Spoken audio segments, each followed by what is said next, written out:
struggling. Or hey, let's pay off some of this debt. That we're getting interest on. You said we're being charged interest. It's interesting there on the debt. I know we got to quickly move on, but we did get, and I do appreciate. I believe it was Chairman Blake Tillery. He's a senator from down south. He was able to earmark an additional $50 million because of the ruckus Senator Moore and I raised about paying off our debt. So we paid off an additional $50 million in our state debt this year, and I appreciate the chairman for doing that, but we need to earmark a little more. We need to get this paid off. There's no sense in paying hundreds of millions of dollars in interest. I mean, I was raised when you got a bill and you got money to pay off the bill, well don't accrue interest on it if you can avoid it. Yeah, that's just giving away the people's money for free when we really don't have to. And that happens. The government waste is definitely a problem. The number two thing I want to do, and this affects Gwinnett just like it affects every county, we got a law enforcement recruiting problem across our state right now in Gwinnett County. And I know some of these things I'm trying to bring a smile to, but it's kind of upsetting and depressing when you really get to it. We are off 40-something% in law enforcement here in Gwinnett County, both through our sheriff's department. We lost some 350 deputies when the current sheriff basically policies had played out. We are down across the county in terms of law enforcement recruiting, and it's great. We run a billboard up there to bring some people into the job fair. But why are we down? What's deterring people to be down? And I guarantee you go talk to deputies. You go talk to sheriff deputies on the force right now. You get them off the record, and they'll tell you why. They'll tell you why. And this is a problem not just in Gwinnett, but across our state. I think the stat was we had some 65,000 law enforcement officers across our state a couple of years ago. Now that number is approaching 40,000. Okay, and our population has gone up almost 1 million folks in that same window of time. So call times in Gwinnett getting longer. Response times in emergencies now clouded because of just more calls in general. And this is resulting in a tough problem for our jails. I was just with the sheriff candidate yesterday, Sheriff candidate Mike Baker. He was saying it takes 55 sheriff deputies each shift to keep the Gwinnett County jail safe. Okay? So we got to have 155 folks or so each day to run all 3 shifts. He said we're barely at half that on the clock in. So the problem in our jails is significant. I want to bring back our jail dogs program, which was canceled under the current sheriff. I want to bring back our 287G program, which was canceled under the current sheriff. If you don't know what the jail dogs program is, it's basically the Gwinnett County Animal Shelter, one of the largest animal shelters in the state. When we get stray dogs, connecting those with our prisoners so they can have a sense of self-worth. I'm not saying every prisoner, I'm not saying violent prisoners, but prisoners that are preparing for reentry into society. We got a 50% recidivism rate here in Georgia. That means if you're arrested, in 5 years, you're going to be arrested again. We need to think about how we re-enter these folks that we've arrested. I'm not saying don't arrest people, but through jail ministry. Where's the jail ministry in Gwinnett County? We got Free Chapel up in Gainesville. They're in a half a dozen state facilities and local facilities. Why aren't they in Gwinnett County? I think between prayer, the jail dogs, and just encouraging our inmates to have a sense of self-worth is something that we got to do, or else in 5 years we got 50% more folks we're incarcerating. That's a big problem. Yep. So law enforcement is a big issue.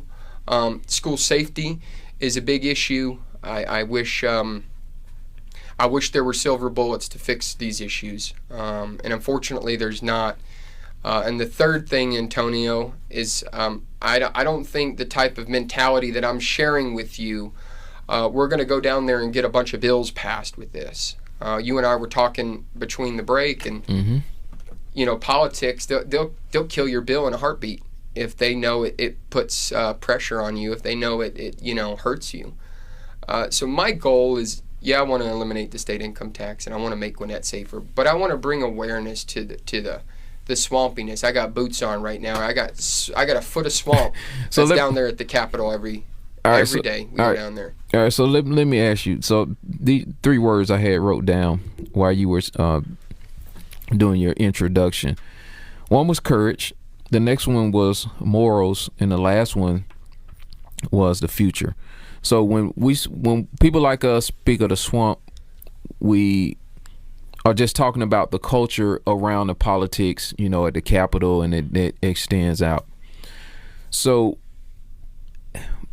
we talked earlier offline about people that have courage, morals, and that have the future in their sights, and they're fighting for bills and different things and holding people accountable in order to achieve those things, how they are marginalized and kicked out of certain areas or not welcome in different areas. So are you ready for the blunt force of that whole thing to try to change the culture?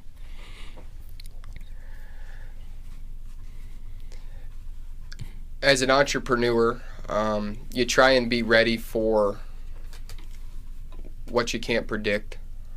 Having served as the chief of staff and seeing Senator Colton Moore kicked out of about everything we could be kicked out of. We got kicked out of the Republican caucus because we were too conservative, bringing attention to Fonnie Willis. I encourage your viewers to go look that up. We got banned from the House floor because we had to pass a resolution about the former speaker.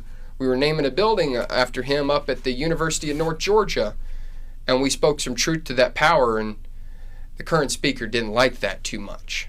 Banned us from the House floor. Now the senator, and this is the first time to our understanding in Georgia history, he can't be in the House of Representatives working on legislation as he needs.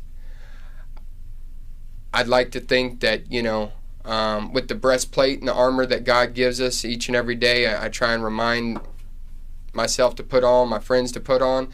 I'd like to think I'm ready, but you know, politics comes at you in sporadic ways, and you know, I'm as ready as I can be. I want to go out and represent Gwinnett conservatively. I'm not a party person. I'm not a down ballot Republican person.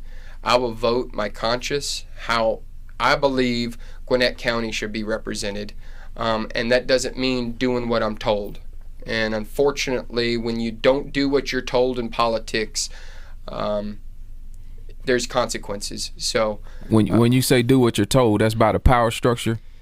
That's by the power structure. I mean, I'd like to be able to point the finger at, you know, just you know, poor leadership from the other side, but we've had more bullets fired at us, figuratively, from the Republican Party than we've had from the other side, and I can't square that. I don't know what that means. I you know, people don't want you to vote your conscience, and that's a tough part. So candidates, when you're thinking about running for office, if you can hold on to that thought and pray to God that you can reach to that every day.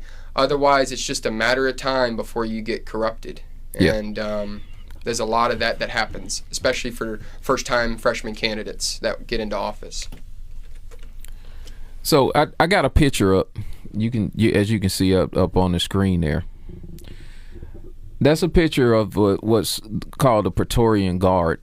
You know, we call it the club in Georgia, the establishment, elite. How much of a problem are they when it comes to standing? You've already kind of described, in a sense, to where the L word, what you said, when logic starts to come in, then, you know, you got to worry about who's going to come after you. Have you seen people go in with good intentions, and when they lay their eyes on Medusa, the beast, it becomes them, and all of a sudden they start swimming in a different direction on you? It happens a lot more than we'd like to think it happens, unfortunately. When you get down, and this is not just state politics, this is federal politics. I was just at a dinner, and a woman recently got divorced from a congressman, because of the way the politics happens, the drinking and the parties and the things, the way they bring, all these things. I would say, unfortunately, between the power structure, doing what we tell you to do, the free dinners, the drinks at the dinners, all of these things are in an effort to kind of soften and cloud your judgment. And then when it comes time to, we need you to do that, we need you to do this, they don't like that. If you don't do what they're telling you to do. I've seen it a lot. A lot of good people on my phone. I could probably call up a half a dozen of them right now, and I've told them, you don't realize you're out there at sea drifting away from the shore until you can't see shore anymore. And power corrupts. So like those women said earlier, we want to hold our leaders accountable. I expect to be held accountable. But at the same time, I mean what I'm telling you here today. I mean that I'll go down there and handle business and stand on it for lower taxes, for a safer, more affordable Gwinnett. And I have no problem voting no. If I'm the only one in the whole place voting no, I have no problem. And I encourage our other legislators, default to no. And we've defaulted to yes. That's why each year 4,000 new laws are passed on Georgians at the Capitol. 4,000. You know how many got repealed, Antonio? Wow. 2, maybe. Incredible. So incredible. It's a sad situation. Why someone like myself would want to stand up and get involved and provide some backup to conservative values, I kind of ask myself, and I have a lot of conversations with the Lord about it, but if we don't get involved as men and women, overseas in combat zones, I haven't served, but I appreciate those who do. Yeah. I appreciate those who keep our community safe, and I feel I need to be able to tell my future children, my grandchildren. That's right. Hey, I walked in, to an uphill battle, and I gave it everything I got. That's right. And I hope to be able to inspire a viewer.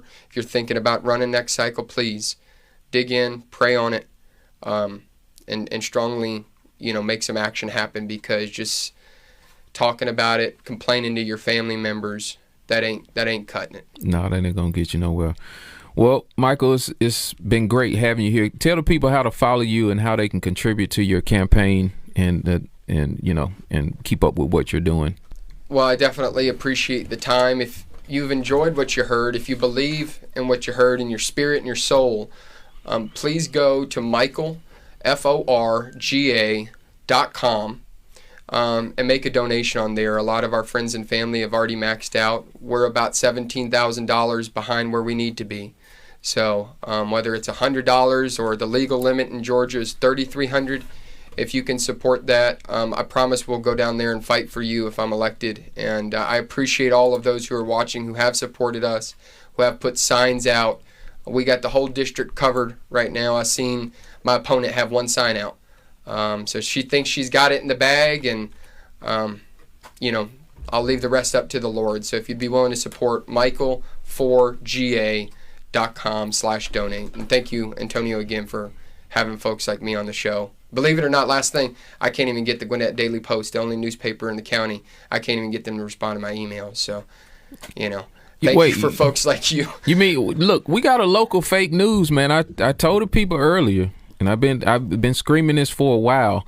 What I first had noticed about the local news is things being underreported. So, and everything, a lot of things are progressive in life, so they went from underreporting to guys like yourself not being able to, maybe they just didn't see it. Maybe it went in the spam mailbox. Maybe we need to call down there. Lord, just get it out of the spam box. If that's where it's at. Hey, check your spam. Just take it out and put it in the inbox for me. There. But Antonio, thank you for watching. Thank you to our viewers. What a great show today. All right. Well, I appreciate it. We're going to get ready to close this thing on out.